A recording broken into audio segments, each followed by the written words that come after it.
મદદથી સરવાળો આ સંખ્યા રેખાને વર્તુળમાં દર્શાવેલી છે, જેમ કે એક અંદર અને એક બહાર છે. આ મોડ્યુલમાં 0 થી 18 સુધીની સંખ્યાનો સરવાળો કે બાદબાકી કરી શકાય છે. ઉદાહરણ તરીકે 2 + 3 = 5. મારા પ્રોજેક્ટનું નામ છે સંખ્યા સ્થાન. આપણે જેમ કે 1 રકમની, 2 રકમની, 3 રકમની, હવે આ રકમના સ્થાન દર્શાવે પાછળથી કરવામાં આવે છે. દાખલા તરીકે 213 એટલે એકમનું સ્થાન, 1 એટલે દશકનું સ્થાન, 2 એટલે શતકનું સ્થાન,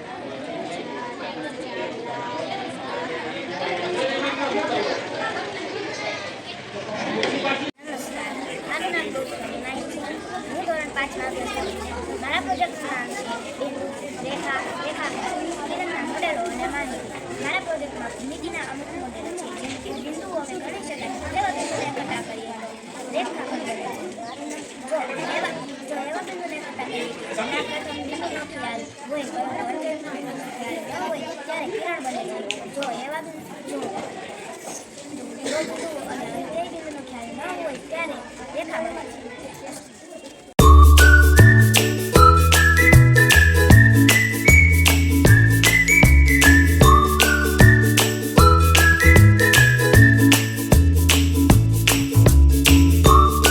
નમસ્કાર, હું મુંદ્રા ગોપ. મારા પ્રોજેક્ટનું નામ છે ખૂણાના પ્રકાર. જો ખૂણાનું માપ 90 અંશ હોય તો કાટકોણ બને છે. જો 90 અંશ કરતા નાનો ખૂણો હોય તો લઘુકોણ. જો 90 અંશ કરતા મોટો ખૂણો હોય તો ગુરુકોણ કહેવાય છે. અસ્તુ.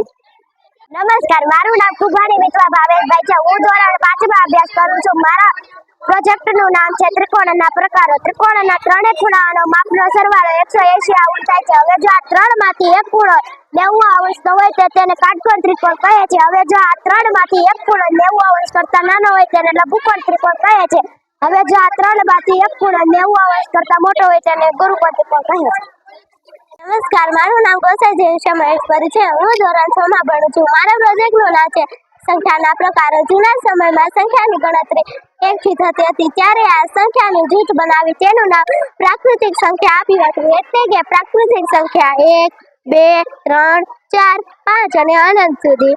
વર્ષો પછી આર્યભટ્ટે જ્યારે શૂન્યની શોધ કરી પછી સંખ્યાનું નવું જૂથ બનાવવામાં આવ્યું, જેને પૂર્ણ સંખ્યા કહે છે. માટે પૂર્ણ સંખ્યા 0, 1, 2, 3, 4, 5 અને અનંત સુધી. ધીમે ધીમે ઋણ સંખ્યાઓ અસ્તિત્વમાં આવી. ત્યારબાદ સંખ્યાનું નવું જૂથ બનાવવામાં આવ્યું, જેને પૂર્ણાંક સંખ્યા કહે છે. માટે પૂર્ણાંક સંખ્યા 0 થી જમણી બાજુ 1, 2 અનંત, 0 થી ડાબી બાજુ -1, -2 અનંત. સમય સંખ્યા p/q પ્રકારની સંખ્યા. દાખલા તરીકે 1/2, 3/7, -2/5, -8/11.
જ્યારે અપૂર્ણાંક અને પૂર્ણાંક જ્યારે મિશ્ર હોય ત્યારે તેને મિશ્ર અપૂર્ણાંક કહેવાય છે.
પૂનમ કુંભાણી છું. હું ધોરણ 4માં અભ્યાસ કરું છું. મારા પ્રોજેક્ટનું નામ છે વિશિષ્ટ ત્રિકોણ. ત્રિકોણ અલગ અલગ પ્રકારના હોય છે. જેમ કે આ ત્રિકોણની લંબાઈ સરખી છે તો તેનું નામ સમબાજુ ત્રિકોણ કહેવામાં આવે છે. જો કોઈ ત્રિકોણની બે બાજુ સરખું માપ ને ત્રીજી બાજુ અલગ માપ આવે તો તેને સમદ્વિબાજુ ત્રિકોણ કહેવામાં આવે. જો કોઈ ત્રિકોણની ત્રણેય બાજુ અલગ અલગ માપ હોય તો તેને વિષમબાજુ ત્રિકોણ કહેવામાં આવે. નમસ્કાર, મારું નામ સોલંકી સાર્થક છે. હું ધોરણ 8માં અભ્યાસ કરું છું. મારા પ્રોજેક્ટનું નામ છે વર્તુળની પરિચય. કોઈ બિંદુથી સમાન અંતરે આવેલા સમૂહને વર્તુળ કહે છે. જે બિંદુમાંથી બધા બિંદુ સમાન અંતરે છે તેને કેન્દ્ર કહેવામાં આવે છે. આકૃતિમાં વર્તુળ જોઈએ છીએ તે ખરેખર પરિઘ છે. કેન્દ્રથી પરિઘ સુધીનું અંતર ત્રિજ્યા છે અને એક રેખાખંડના બે છેડા પર પરિઘ અને કેન્દ્રમાંથી પસાર થાય તો તેને વ્યાસ કહેવામાં આવે છે. અને રેખાખંડના બે છેડા પર પરિઘ અને કેન્દ્રમાંથી પસાર ન થાય તો તેને જીવો કહેવામાં આવે છે. નમસ્કાર, હું જામપુરા જયરાજ ધોરણ 6 અભ્યાસ કરું છું. મારા વિષય પારદર્શક, અપારદર્શક, પ્રભાષક ઘણી બધી વસ્તુઓ છે કે જેને પ્રકાશ કરતા પૂર્ણ પ્રકાશ પસાર થાય છે. જેમાંથી સ્ક્રીન જોઈ શકાય છે તેને પારદર્શક પદાર્થ કહે છે. તેને પારદર્શક પદાર્થ કહે છે. જેમ કે પારદર્શક કાચ અને અમુક વસ્તુને આરપાર સાવધાન દેખાતું હોય તેને અપારદર્શક પદાર્થ કહે છે. અને અમુક વસ્તુઓમાં થોડું ઘણું જોઈ શકાતું હોય તેને પારદર્શક પદાર્થ કહે છે. નમસ્તે, હું ગેલારી મિત્ર ધોરણ 5માં ભણું છું. પ્રોજેક્ટનું નામ છે બે અલગ અલગ આકારના માપ અલગ છે. એના માટે સમબાજુ જોઈએ ત્રિકોણ, ચોરસ, પંચકોણ, ષટકોણ, શીર્ષકોણ વગેરે. ત્રિકોણના ત્રણેય ખૂણા 180 અંશના હોય છે, ચોરસ 360 અંશના હોય છે, પંચકોણ 540 અંશના હોય છે, ષટકોણ 720 અંશના હોય છે. નમસ્કાર, મારું નામ છે. હું ધોરણ 8માં ભણું છું. આજના વિજ્ઞાન દિવસની ઉજવણીમાં કઈ બનાવેલા પ્રોજેક્ટનું નામ છે સ્ટાર્ચની પરીક્ષા. રોટલીમાં સ્ટાર્ચ હોય છે અને આયોડિન અને સ્ટાર્ચ સાથે જાંબુડિયો રંગ આપે છે. એક રોટલી હોય જેના પર આયોડિન દાગ સાથે જાંબુડિયો રંગ દર્શાવે છે માટે રોટલીમાં સ્ટાર્ચ હાજર છે. આવી રીતે આયોડિન નાખતા જે વસ્તુઓ જાંબુડિયો રંગ દર્શાવે તે તમામમાં સ્ટાર્ચ હાજર છે. નમસ્તે, હું મકવાણા જાની પ્રાથમિક શાળામાં ધોરણ 5માં અભ્યાસ કરું છું. આજના મારા પ્રોજેક્ટનું નામ છે વિવિધ આકારો. આકારો કે જેમાં લંબાઈ, પહોળાઈ અને ઊંચાઈ એવા 3 માપ હોય તેવા આકારોને ત્રિપરિમાણીય આકાર કહે છે, જેને અંગ્રેજીમાં 3D કહે છે. આવા આકાર છે લંબકોણ, સમકોણ, નળાકાર,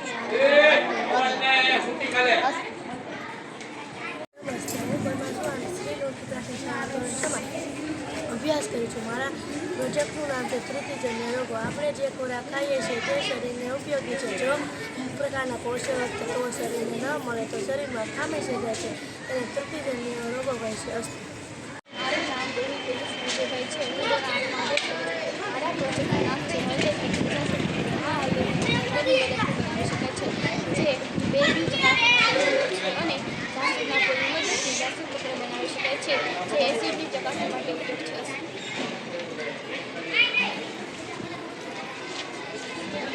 નમસ્કાર, હું વાઘેલા ગાયસી ધોરણ 5માં અભ્યાસ કરું છું. મારા પ્રોજેક્ટનું નામ છે વનસ્પતિ. વનસ્પતિ ઉભી હોય છે તેના માટે જવાબદાર છે મૂળ જમીનમાં જમીનથી વનસ્પતિ ઉભી હોય છે તેના માટે જવાબદાર છે પ્રકારને થડ પણ કહેવાય છે. થડ એટલે કે પ્રકાર ઉપર લીલા રંગના પાંદડા હોય છે જે વનસ્પતિનો ખોરાક બનાવે છે. પાંદડા સાથે સાથે ફૂલ અને ફળ પણ હોય છે. આમ વનસ્પતિના મૂળ, પ્રકાર, કળના ફૂલ અને ફળ છે.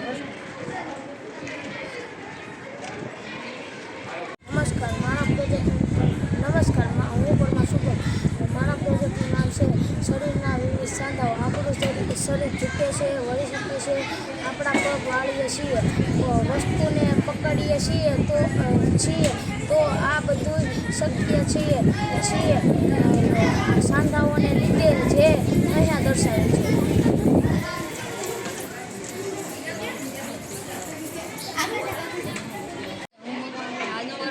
નામ છે વસ્તુ સળગાવવા માટે હવાની જરૂર. આ પ્રોજેક્ટમાં એક મીણબત્તી લઈને તેને સળગાવો. હવે તેના પર કાચનો પ્યાલો મૂકો. મૂકતા જ મીણબત્તી થોડા સમય માટે સળગી અને ગ્લાસમાં હવા પૂછાય તે આપોઆપ ઓલવાઈ જશે.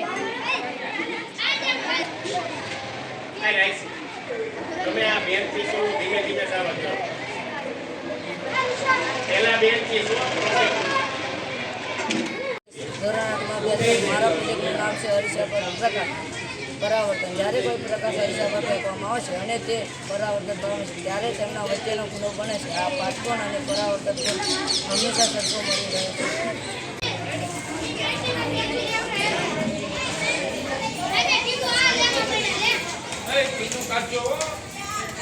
નમસ્કાર, હું જસાણીયા હેતલ ધોરણ 8માં અભ્યાસ કરું છું. મારા પ્રયોગનું નામ છે ચરબીનું પરીક્ષણ. ચરબી એટલે કે તેલ, જે વસ્તુને કાગળ સાથે ઘસતા તેલના વાત દર્શાવવામાં આવે છે. માટે સિંગદાણામાં ચરબી રહે છે.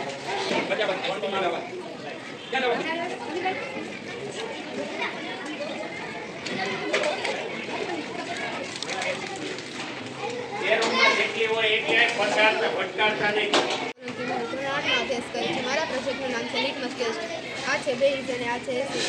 એ ભૂલા એસિડને લાલ બનાવે છે. લાલ થઈ જાય. બે લાભ એ લાલ રંગના પત્રને બ્લુ બનાવે છે. નમસ્કાર, મારું નામ સરવૈયા છે મુકેશભાઈ છે. હું ધોરણ 8માં અભ્યાસ કરું છું. મારા પ્રોજેક્ટનું નામ છે શ્વાસોશ્વાસની ક્રિયા. તેના માટે એક પ્લાસ્ટિકની બોટલ લઈ તેમાં 2 ફુગ્ગા સ્ટીલની મદદથી ગોઠવવામાં આવે છે. પ્લાસ્ટિકની બોટલને કાપી અને તેમાં નીચે ફુગ્ગો લગાડવામાં આવે છે. નીચેના ફુગ્ગાને ખેંચે એટલે અંદરનો ફુગ્ગો ફૂલાય છે. આ જ ક્રિયા આપણા શરીરમાં થાય છે. મારું નામ નિશાણી અસ્મિતા બબીભાઈ છે. હું ધોરણ 8માં અભ્યાસ કરું છું. મારા પ્રોજેક્ટનું નામ છે હવાનું દબાણ. મારા પ્રોજેક્ટનું નામ છે હવાનું દબાણ. મારા પ્રોજેક્ટમાં 1 ગ્લાસમાં પાણી ભરી તેને ઉલટાવતા પાણી તેને ઉલટાવતા પાણી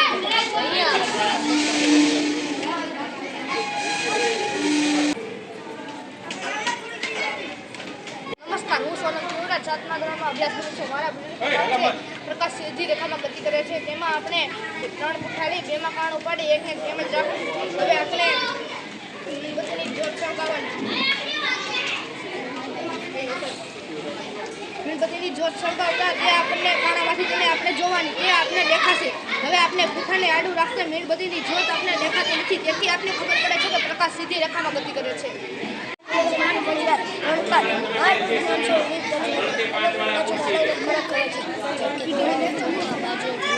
વાતાવરણ એટલે કામ હોય છે. આ છે મકાઈ.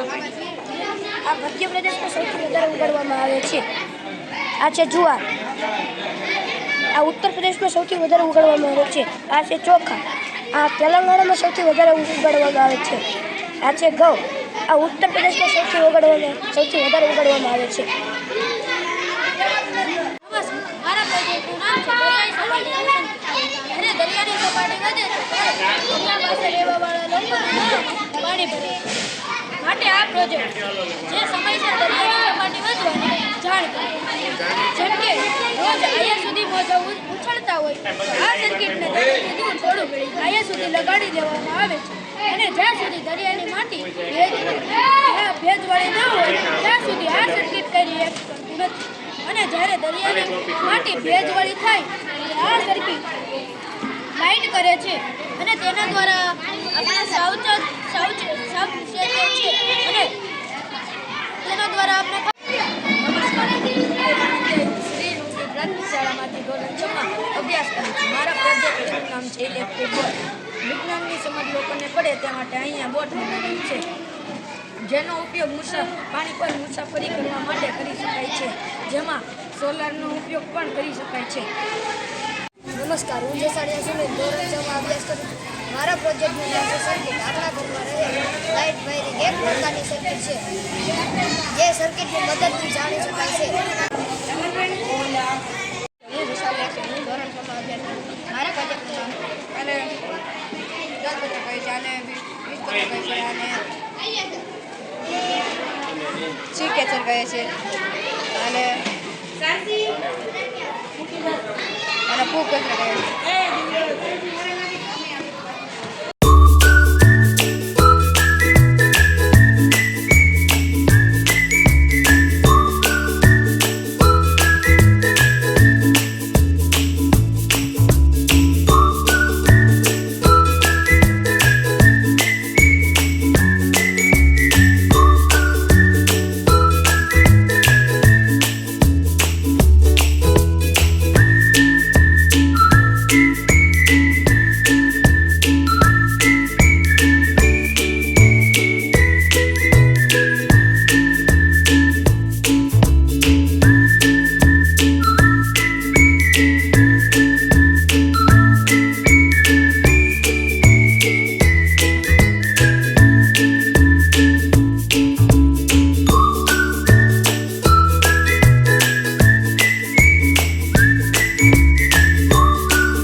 લુણકી જૂની શાળામાં વિજ્ઞાન પ્રદર્શન માટે આવ્યા છીએ. શ્રી લુણકી પ્રાથમિક શાળામાં અમને વિજ્ઞાન મેળામાં ખૂબ આનંદ થયો. અમને ઘણું બધું જાણવા મળ્યું અને અમને અહીંયા આવીને મજા આવી.